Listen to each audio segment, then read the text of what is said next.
Hey guys, former WWE superstar Hornswoggle here. Make sure you're tuning in to Aaron and Tom and the incredible Hot Tag Hooligans podcast.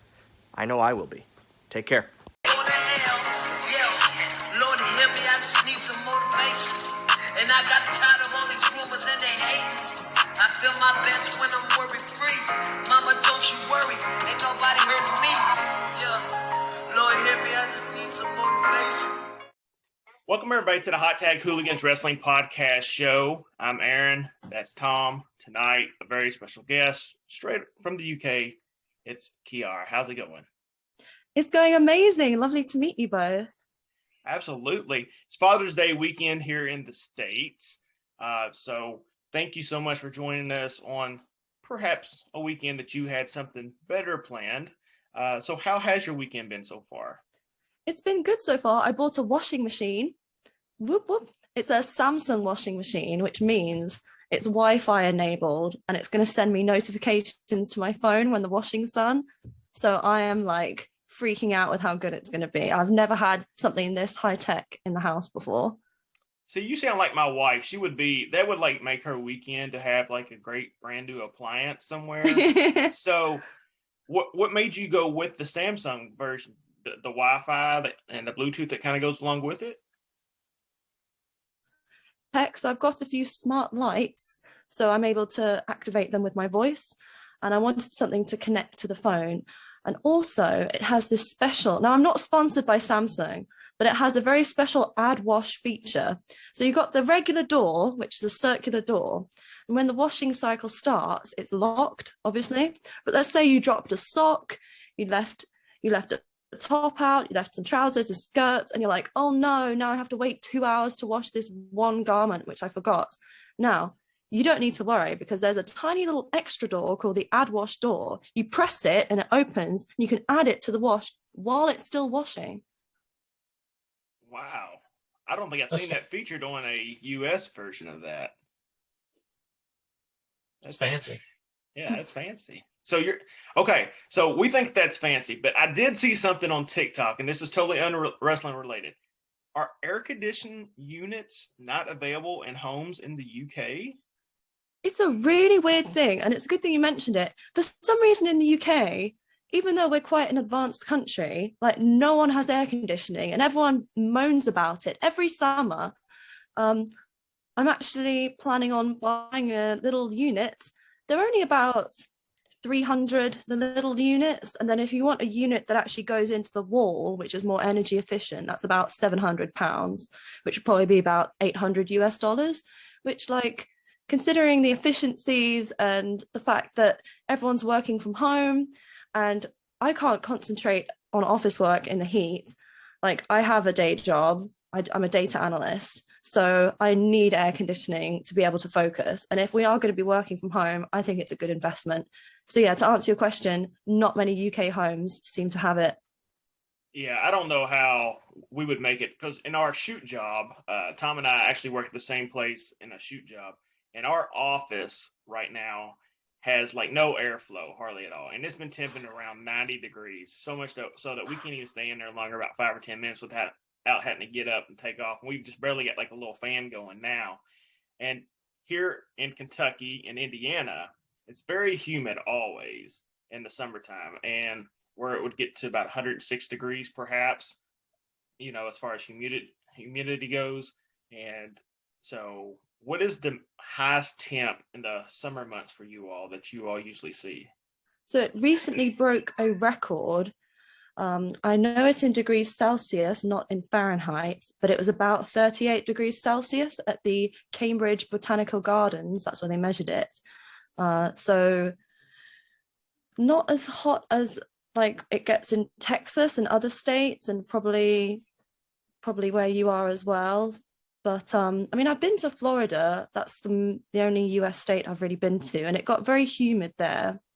Yeah, temperature wise, Florida will top us a lot of times, but humidity wise, I know when my uncle visits up from Florida, he always tells me it's hotter here than down in Florida, just because it's just so dry.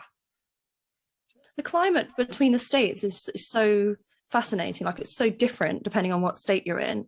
Like the UK is pretty, I mean, I guess Scotland can get very windy and very cold, but most of England will be about the same, not too big variance. Yeah, the U.S. is all over the place on all kinds of things, but definitely the weather. Yeah, yeah. Just on multiple things, not just the weather. No, we're a mess. We're a mess. Well, let's talk about your wrestling career right now. You started to get into pro wrestling right after WrestleMania 28, and you said that many times on many of other podcasts. And you started wrestling with Robbie Brookside, who a lot of people don't know is around the NXT UK brand a lot, and down in WWE's NXT. Talk to us a little bit about how you came to be with Robbie Brookside, and instead of going with more of a local, I mean, you went top notch there right off the bat with a great trainer and a great program. I really lucked into it. So I didn't know too much about the ITV World of Sport era. That was sort of 70s and 80s, so a bit before I, of course, grew up with the Attitude Era, the 90s. So when I wanted to get started with pro wrestling, I really wanted to learn something that would be a good foundational style that would serve me no matter who I would wrestle against, whether they had more of a Mexican style, a Japanese style, North American style. So I was looking at local schools and Robbie Brookside's came up. And I remember the first time I went, my dad came with me. There was a fire at the building. So the very first week I was going to go, it was actually cancelled. So the next week that I did go, April 2012, it was in a new building, but it was it was a temporary building. There was a big sign that said no spitting, no drugs. And like, you know, imagine a father with his young daughter who's sort of going up to a place, seeing these kind of signs, because it was a boxing gym. It wasn't a wrestling gym. It was for the sort of local community for boxing. My first few years of training, I didn't have a wrestling ring. I was training in a boxing ring, and taking bumps in a boxing ring, especially a back body drop, is not as pleasant as a wrestling ring, but it teaches you to land safely. Because if you land correctly, then it doesn't really hurt. But if you land awkwardly in a boxing ring, it's a lot less forgiving than a wrestling ring. So yeah, I looked at local schools in the area. Once I found about Robbie Brookside, I started watching all his old matches, mostly on YouTube. I saw it was very different from the 90s style, like I said. And I thought, I really want to learn this. This will be a great foundation. So was your influence to get you into pro wrestling a completely different style than what you were learning? Or is it kind of something that you gravitated to from the beginning? So for me, the style is a means to an end. Some people have lots of different motivations for doing this, right? For me, it's more about the storytelling, the theatrics. I always gravitated towards wrestlers with more silly, over-the-top personalities and the storytelling. And it's why I like anime as well, because anime is really over the top. Something like Dragon Ball Z, the fights, they're blowing up planets, you know, it's really over the top. And so my biggest influences, same with music. I love Black Veil Brides. They wear this amazing war paint and makeup, and they have these big concept albums. So they won't just release an album, they'll make comic books to go with it. They released a movie, which not many people know about, called Legion of the Black. So my influences, it's not so much about what style, that's to get the story told across. I'm more about the character work. And British strong style for people here in the United States is a very physical style. And so if you were someone who was starting to train here in the US, perhaps they'll kind of bring you along. But I'm pretty sure the British strong style was probably hard hitting from the get-go. Is that correct? It is quite snug. It's like if you're aiming in the right, injure someone, but you feel it, you know, it'll sting, but it won't be, touch wood. Hopefully this doesn't happen, but because I've never really had a major injury, but I've had some little niggles and tweaks. Same with my track and field career with athletics. I could tell if I've thrown the javelin and I've not quite hit it right, or I've twisted my body in a way. You can feel this twinge, and that's not the same feeling as getting a strike as the strong style. A strike is a solid strike.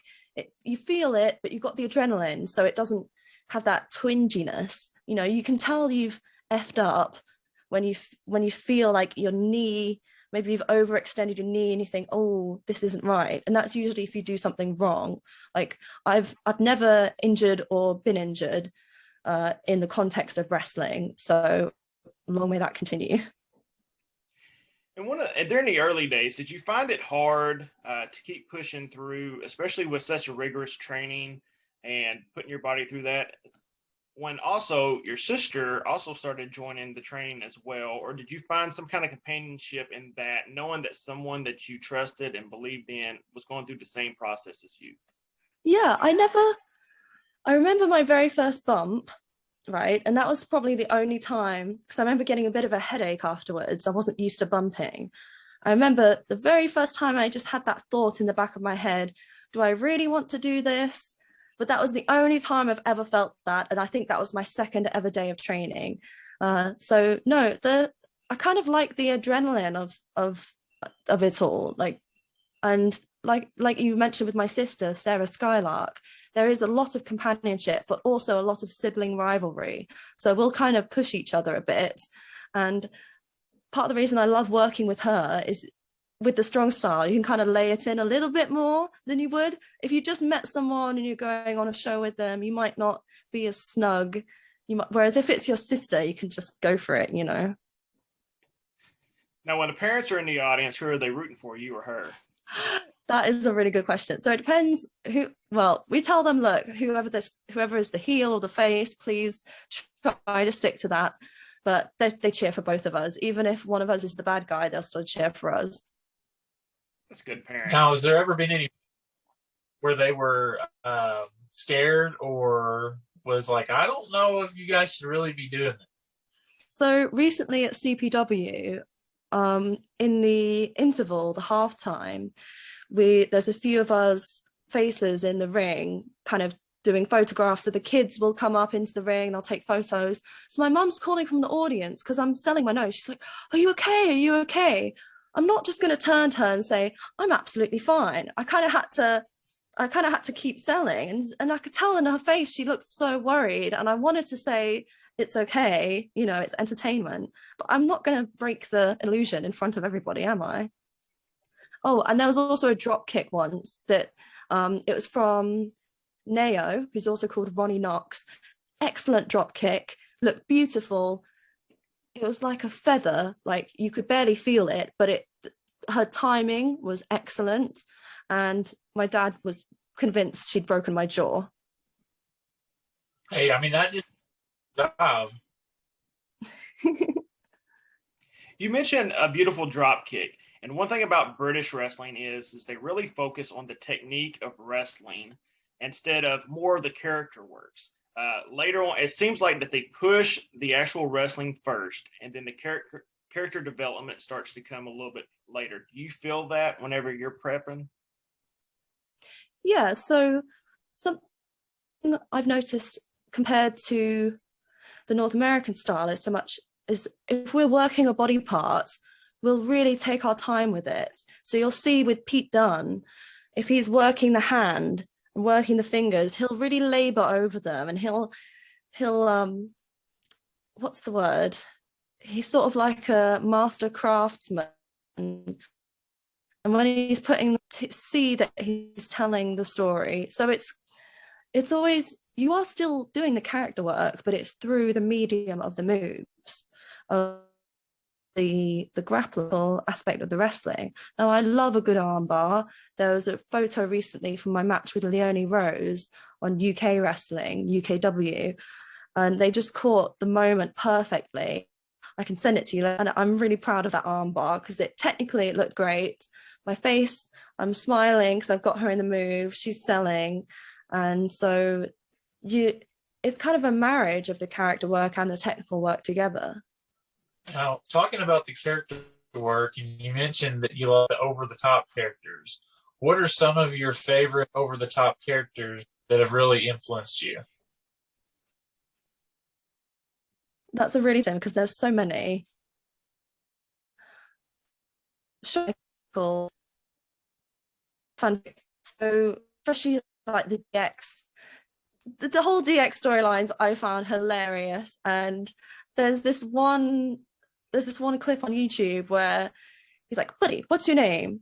And then he like shooting loads of papers, and the papers go flying, and it's so hilarious. And his selling, same with Dolph Ziggler, the selling and some of the over the top, and the Miz as well. Oh, I love his character.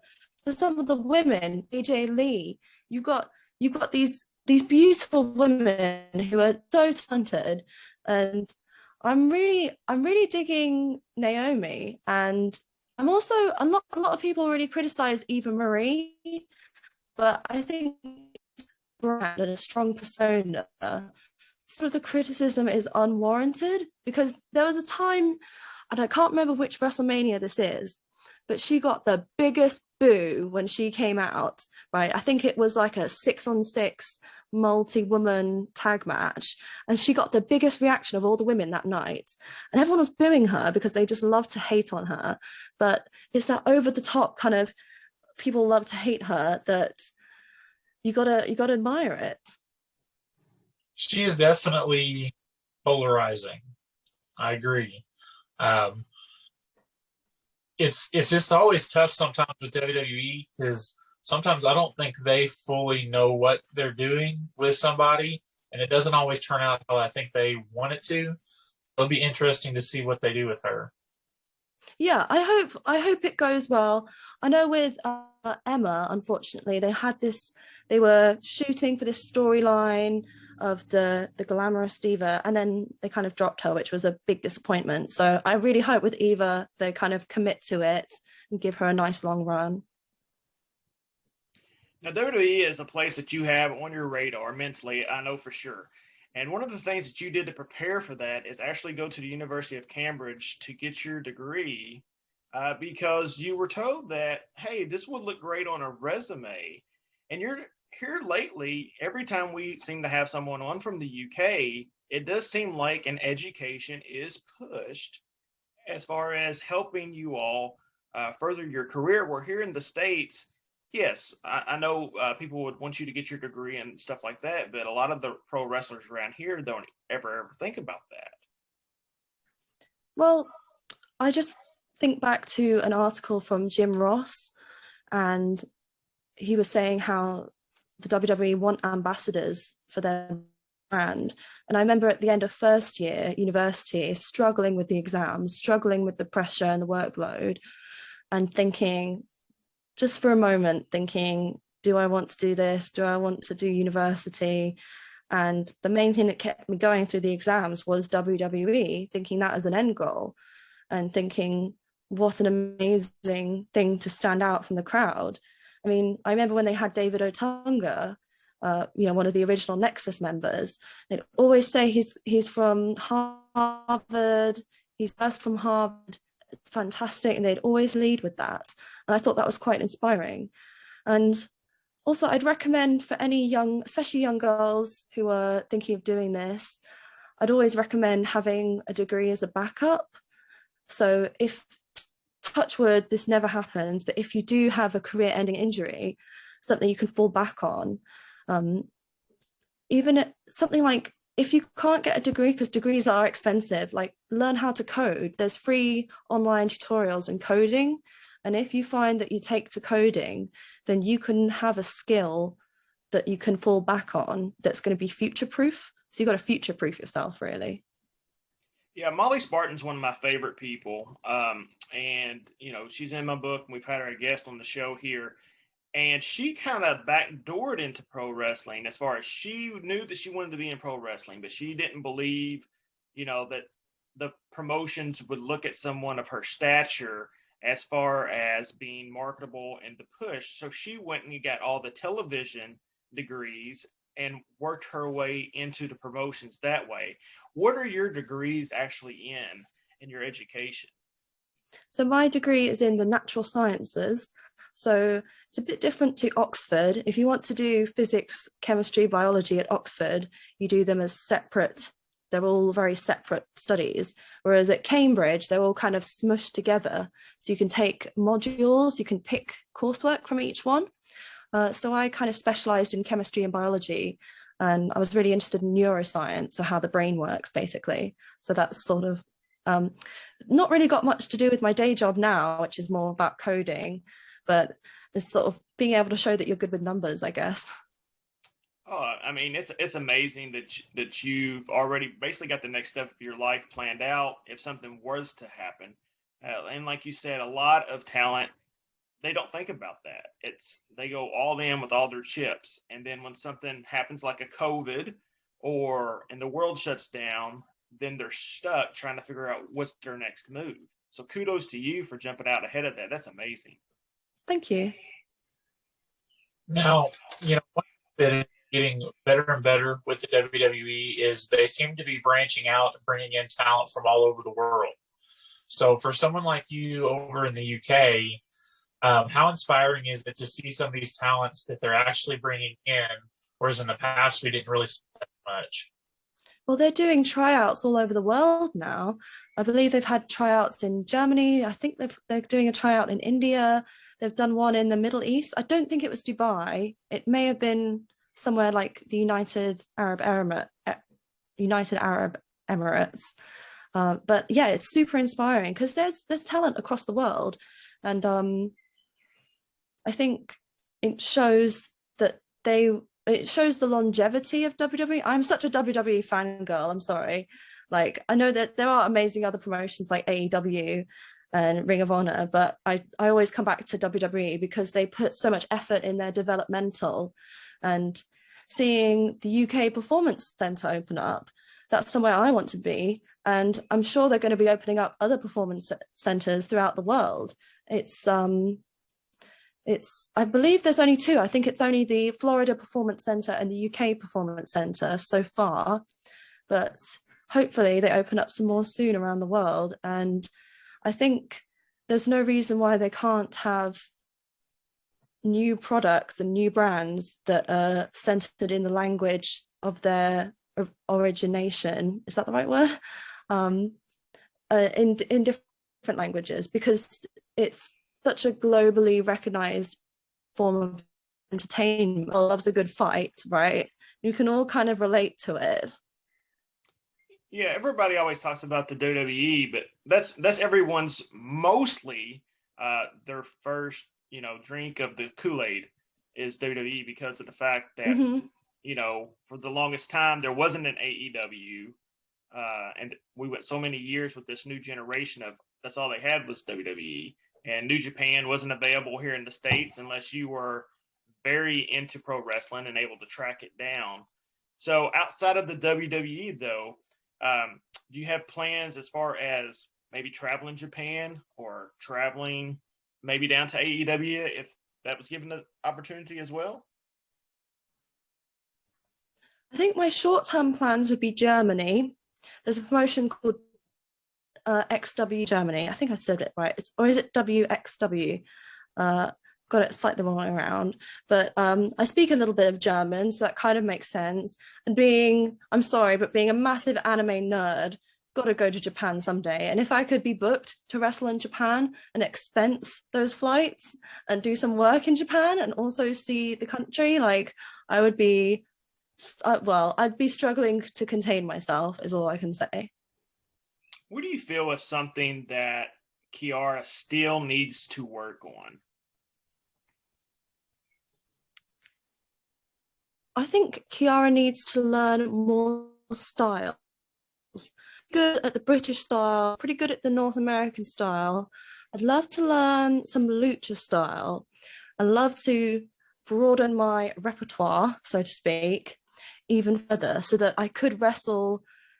I could pair up with someone, let's say they don't speak English.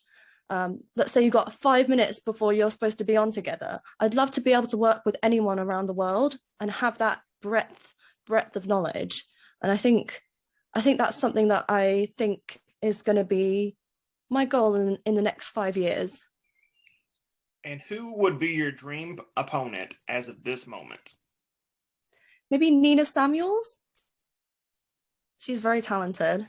Yeah, absolutely. A lot of the NXT UK girls are so underrated right now. Everyone always talks about the Americans, and whenever you're listing your people, it's always like the Charlottes and the Sashas but the UK. I mean, Kaylee Ray.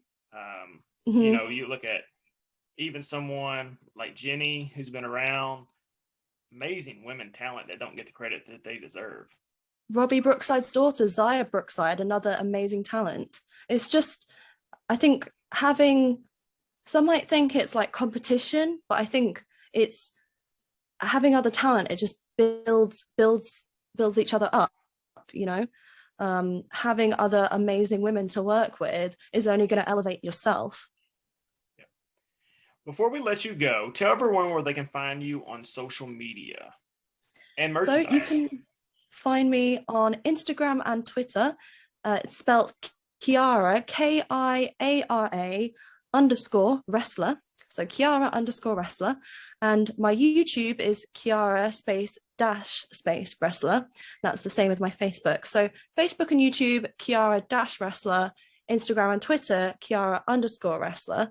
And I have some 8x10s available. And I'm also, as of yesterday, I am designing my very first t-shirt, which will be coming out. I'm very excited to be announcing that soon. So if you keep in touch with me, I read all my DMs, I read all the comments. I try and give back to fans as much as possible because I've been there as a fan myself. I like to have that connection.